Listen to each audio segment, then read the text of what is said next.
앞에 보시게 되면 팔꿈치 관절이 이렇게 있죠. 상완골, 척골, 그 다음에 요골뼈가 이렇게 있고 관절면이 이렇게 돌아가면서 이렇게 쭉 되어 있습니다.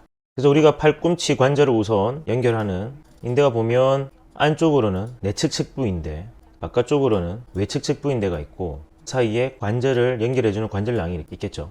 내측측부인대는 여기 내상과에서 척골에 튜버클 붙는 부위에 와서 붙습니다. 인대의 기능이 뭐냐면 우리가 팔꿈치가 발구스 포지션 잡아주는 역할을 하게 되죠. 그 다음에 외측측부는 반대로 베루스 포지션 팔꿈치가 안쪽으로 돌아가는 힘을 맡게 됩니다. 그 다음에 이거를 싸고 있는 근육인대들이 또 붙게 되는데 전면으로는 이두박근 장두근이 있죠. 그 다음에 안쪽에는 내상과 그 다음에 외상과가 있게 되는데 내상과에는 회내 근육, 손가락을 쥐고 손목을 당기는 근육인대들이 내상과에 와서 이렇게 붙습니다. 그 다음에 반대쪽으로 외상과에는 앙코니우스 근육이랑 EDC, ECRB, ECRL 근육인대 와서 붙죠. 공을 던질 때를 다시 한번 상상해 봅시다. 이 인대 역할은 뼈와 뼈끼리 딱 고정하는 역할을 하는데 공을 던질 때 코킹 자세를 하게 되면 땡길 때 벌어진 힘이 생기겠죠. 그럼 이게 이제 만성적으로 세진 않더라도 계속 공을 던지게 되면 이게 점점 상하게 돼요. 반복하다 보면 이 인대 자체가 파이브로시스화가 되면서 점점 기능이 떨어지게 되겠죠. 이 그림상에서는 보시면 이렇게 삼각형 형태로 되어 있는데 내측측부 인대는 세 가지 부위로 나눠지게 됩니다. 안테리어, 오블릭, 그 다음에 포스테리어. 아나토미 앱에서는 명확하게 구분되진 않지만 전면, 후면, 중간면으로 구분이 되고요. 그 다음에 외측측부 인대는 이렇게 역시 삼각형 형태로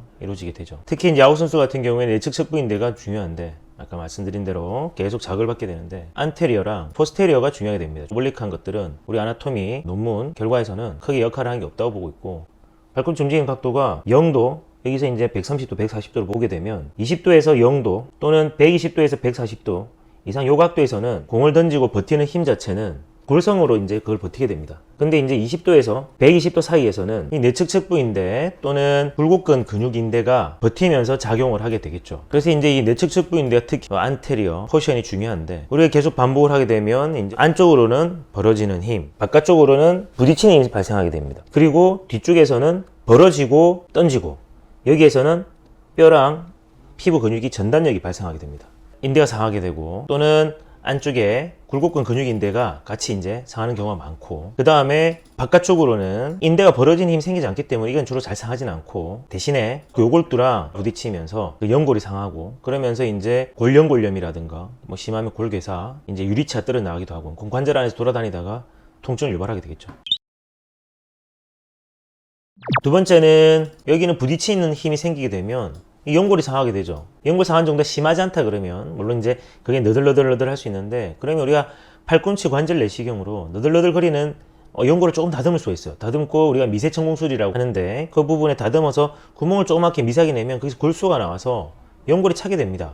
그렇지만 우리가 연골이 1형 연골도 있고 2형 연골도 있는데 1형 연골은 우리가 갖고 태어난 미끄덩미끄덩하고 이게 이제 충격을 잘 흡수해주는 1형 연골이 이제 되는데 이걸 한번 상하면 재생이 안 돼요. 그래서 우리가 이제 무릎이든 어디든 연골이 많이 상하면 관절 연골을 잘라버리고 관절면을 잘라버리고 인공관절을 끼워 넣는 걸 하게 되는데 그렇지만 그 전에 할 수 있는 거는 상태가 안 좋은 연골을 갖다가 다듬어내고 그 부위에 구멍을 미세하게 뚫게 되면 골수가 나오면서 연골이 차게 되는데 원래 우리가 갖고 있던 1형 연골은 아니고 2형 연골이라고 딱딱하게 이제 파이브로시스화 되어 있는 연골로 차게 되는데 그렇다고 해서 하더라도 그게 상해 있는 상태보다는 훨씬 결과가 좋기 때문에 그런 시술을 해볼 수 있겠죠.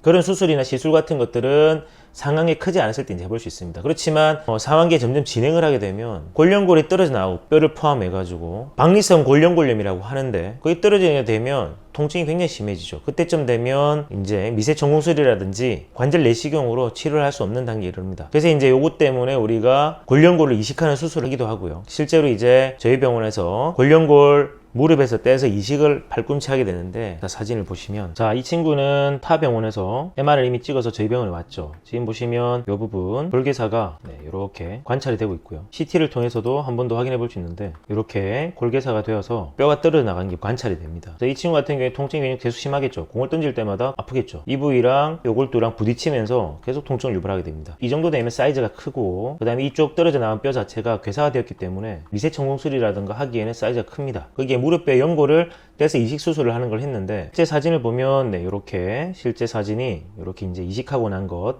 사진이 보이게 되고 그 다음에 무릎뼈 같은 경우에는 여기 연골을 뗀 흔적이 이렇게 보이고요. 그 다음에 우리 수술 끝난 다음에 CT를 한 번 더 촬영을 해서 안에 잘 들어가 있는지 확인하게 되는데 이게 이제 우리가 수술해서 끼워낸 연골이고요. 정면에서 또 보면 네, 이렇게 해서 연골이 잘 들어가 있는 게 관찰이 됩니다.